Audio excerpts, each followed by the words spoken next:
घर के बनाए हुए शहद में मधुमक्खियों के बनाए हुए शहद जैसे ही गुण होते हैं। तो चलिए देखते हैं कैसे।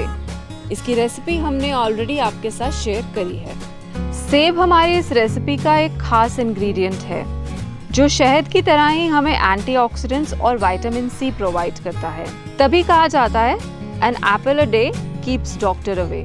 इस रेसिपी में हमने गुड़ का इस्तेमाल किया है जो कि शहद की तरह ही हमारे इम्यूनिटी सिस्टम को बूस्ट करता है और साथ ही साथ हमारे बॉडी टेम्परेचर को भी कंट्रोल करता है।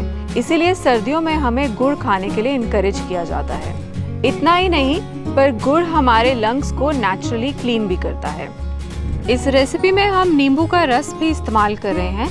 नींबू में नेचुरली एंटी इन्फ्लेमेटरी प्रॉपर्टीज होती हैं और साथ ही साथ वो गला खराब होने पर गले में जो इरिटेशन है उसे कम करने में भी मदद करता है। इसी वजह से जो हम गला खराब होने पर बाजार से मिलने वाली गोलियां खाते हैं उसमें नींबू मौजूद रहता है। अब आपको इस शहद के सारे गुण पता हैं, तो मैं आशा करती हूँ कि आप ये शहद घर पर बनाएंगे। इसकी रेसिपी आप हमारे चैनल पर देख सकते हैं।